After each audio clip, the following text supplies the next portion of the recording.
देखिए, ये कोई पहली घटना देश में नहीं है। बीजेपी जब से सत्ता में आई है उसकी कोशिश रही है जो सेंट्रल एजेंसीज हैं उनका गलत इस्तेमाल किया जाए।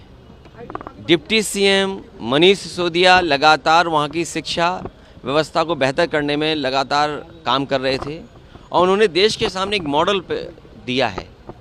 और जिस तरीके का व्यवहार भारतीय जनता पार्टी का रहा है, सरकार का रहा है, लगातार इस तरह के विपक्षी जितने भी नेता हैं उनके खिलाफ जांचें चल रही हैं। जितनी भी संस्थाएं, चाहे इनकम टैक्स हो, चाहे ईडी हो, सीबीआई हो, ये लगाई जा रही हैं जिससे कि आने वाले लोकसभा चुनाव को प्रभावित कर सकें। जनता ये देख रही है क्योंकि बेरोजगारी का इनके पास जवाब नहीं है, महंगाई का जवाब नहीं है और जिस तरीके से देश की संपत्तियां बेची जा रही हैं उसका जवाब नहीं है। आप उत्तर प्रदेश देख लीजिए, यहाँ की गवर्नर उनकी स्पीच में 4% है अनएम्प्लॉयमेंट रेट। बजट स्पीच देख लीजिए, 4% है अनएम्प्लॉयमेंट। इसका मतलब ये हुआ कि उत्तर प्रदेश के 90% से ज़्यादा पढ़ने लिखने वाले नौजवानों को रोजगार या नौकरी मिली हुई है।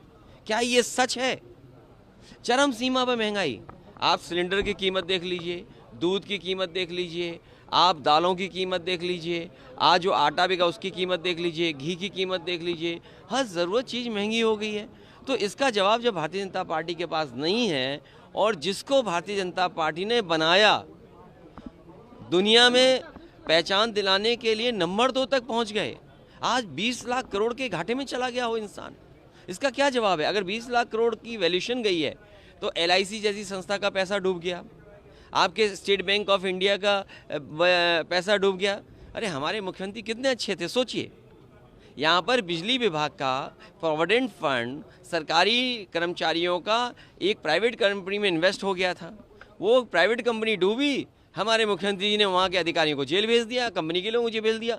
कम से कम दिल्ली की सरकार को हमारे मुख्यमंत्री जी का काम करने का तरीका सीखना चाहिए। अगर LIC और SBI ने पैसा किसी प्राइवेट कंपनी में लगाया है तो उनके खिलाफ अधिकारियों की जांच करना चाहिए, उन्हें जेल भेज देना चाहिए। जेल वो नहीं जा रहे हैं, जेल वो जा रहे हैं जो सुधार कर रहे हैं।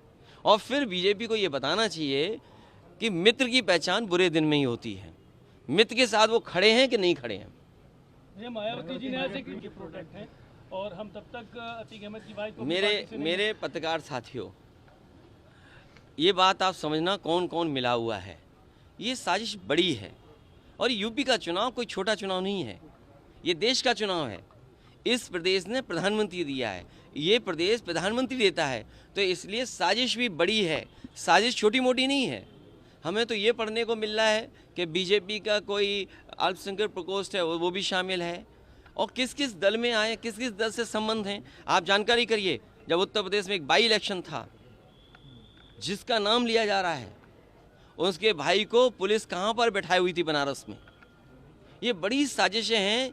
पत्रकार साथियों, आप भी जानते हो कौन किससे मिला हुआ है, क्या तालमेल मिल रहा है आने वाले चुनाव में। मुझे उम्मीद है उत्तर प्रदेश की जनता ऐसे माफिया लोगों को, क्योंकि मुख्यमंत्री ने कहा है कि माफियाओं को मिट्टी में मिला देंगे, अरे माफियाओं की सूची तो आ जाए। मैंने सदन में मांगा कि टॉप 10, टॉप 100 माफियाओं की सूची जारी कर दे सरकार। सरकार पीछे क्यों हट रही है? सरकार सूची जारी करे 100 माफियाओं की या 10 माफियाओं की। टॉप 10 माफिया, टॉप 100 माफियाओं की सूची जारी भारतीय जनता पार्टी को करना चाहिए। सुरक्षा मांगने के लिए सरकार से सुरक्षा देनी चाहिए सरकार को। और अगर कोई गनर लेकर के किसी की जान चली जाए तो सोचो कितनी बड़ी सुरक्षा और चाहिए होगी। गनर हो किसी के पास, 2-2 गनर हो, उसके बाद जान चली जाए, अधिवक्ता हो, तो सोचिए सुरक्षा की कितनी ज़रूरत है। इसलिए सुरक्षा की ज़रूरत है, जिन जिन व्यक्तियों को भी उन्हें सुरक्षा मिलनी चाहिए।